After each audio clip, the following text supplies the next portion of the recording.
take a look at this black on black presentation from Faust. Really interesting. I like it. I like what they're doing here. Today we're going to explore the history of Faust. We're also going to talk about his presentation of this particular bottle. We're going to go over some nosing and tasting, and then we're going to talk about some pairings to go along with this beautiful wine. We're going to go ahead and try out this Cabernet Sauvignon today and see what we think and talk about it a little bit more. So I want you to sit back and relax, pour yourself something nice, and let's explore this Cabernet Sauvignon together.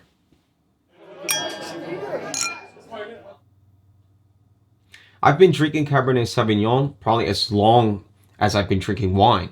So I've got a lot of good memories, and I've tried many different vineyards and many different wineries to see what I think of it. And I've always loved it. I like a nice, strong, bold red wine.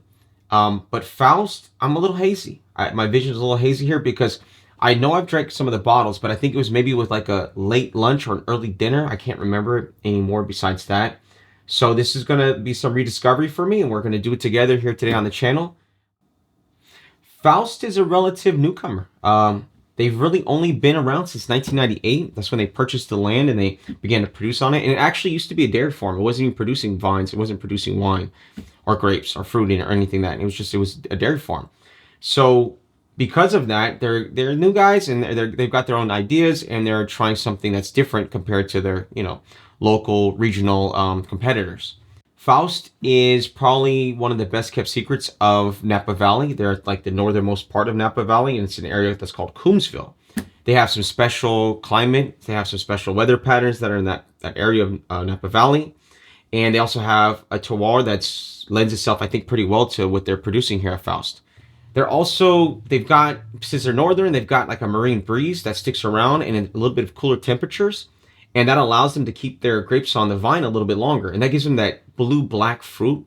And you got to remember, if it's hanging on the vine longer, it picks up a little more acidity. It picks up a little bit more minerality. That's something that's really cool. And I think that's what they're going to take advantage of here at Faust. I think they're going to have some interesting things that they're going to introduce to us over time because of the attributes of their terroir and what they have locally that's special to them in their growing region.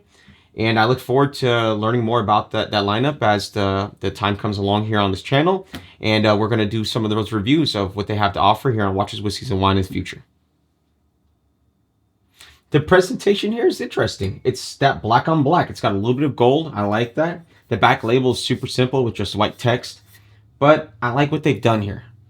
I don't know if you know who Faust is or what the myth is about, but Faust was like a really successful spellcaster or necromancer, or maybe was even a merchant during the 1500s.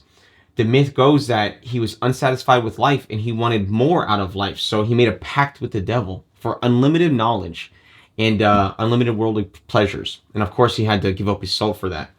And that's what I think the play on this is the whole Faust idea. I'm not 100% sure because I couldn't find much about it, but I'm assuming that's what their play is here. And it kind of looks like that's what they have here on the front of the packaging here. So I think that's really cool. I think that's interesting. They also have another bottle in their lineup called Pact. And if I had to follow the thread here, I'm assuming that's the pact with the devil. So that seems to be what the vein is about. But it's a nice presentation overall, and I like the black, and I like the little bit of gold. I think they could spruce up the back a little bit with just this white label. I mean, they could add some text that kind of explains what Faust is about, or talk a little bit about their local terroir, or even what's in this bottle. But I mean, I think overall it's pretty nice and different. Let's go ahead and open this up and see what we think. Open up my foil on the top. I use my little trusty cutter. Pull off. Nice. Let's go ahead and get in there. The cork looks very good. I don't see much of anything on top of it. It looks basically new. So that means it was sealed well and taken care of. It's always a good sign. That's what you want to see when you're opening up a bottle. I mean, of course, with older bottles, you can have something that can look a little, aged or oxidized sometimes. But in this case, that's not what we have. We got a bottle that's relatively young, being only 2020. Let's see. Nice. Yeah, hasn't got much color on this, but that all depends. Cork smells fine. Let's go ahead and let's pour a little bit and see what we think. Let's get it out of there. Yeah, nice. deep dark ruby. I would say almost like a purple, but I'm gonna stick with that deep dark ruby. It's got a good body. I wouldn't say it's completely well developed. You could probably get a good, 5-10 more years out of this bottle, but looks good. Looks nice. Let's go ahead and nose it and also put it on our palate and see what we think. I mean, I always recommend to give your wine 5 to 10 minutes to breathe. I mean, I think that's pretty normal. You can also use an aerator. And later on in some of the videos that I'm going to share with you guys on this channel, we're going to go over how aerators work and also how you should air things, let things breathe for a little bit. I mean, get some cedar here, some woodiness, some wood spices. But I mean, if I was to call it earthy, I would say maybe like a moss, like a forest moss or something like that, tree moss.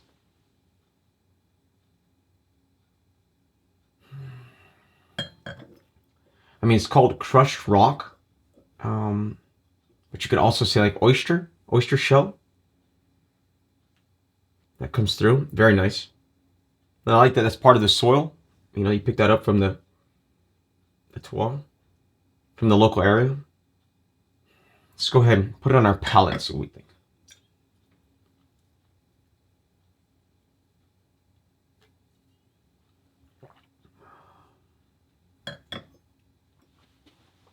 Nice, a little acidic, got a pretty good finish. I say there's some tannins in there. That's why you can give it a little more age. There's fruit and black currant.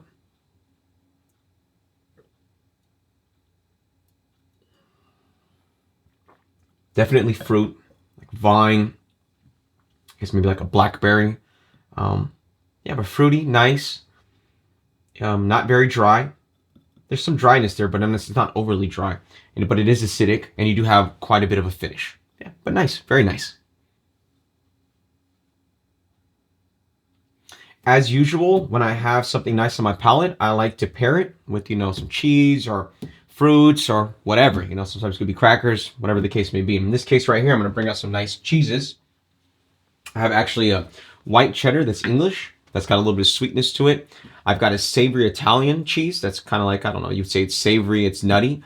It's a little creamy. It's very nice. And I've also got some chips that are like, I guess, sweet potato or yam, depending on where you're from and what you call it. But it's got a little bit of saltiness to it, and I really like that. Yeah, perfect together. Let's see what we think of the white cheese.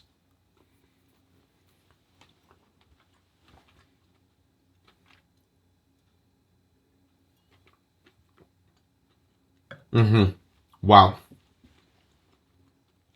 That white cheese with this is perfect. Let's see what we have here.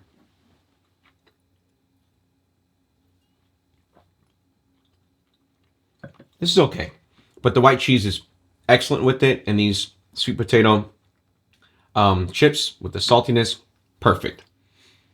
I'm going to say it's a good wine. I'm going to say it's something that I'm probably going to have in my collection moving forward. I'm also going to try the Pact, and I think there's another one called Allure.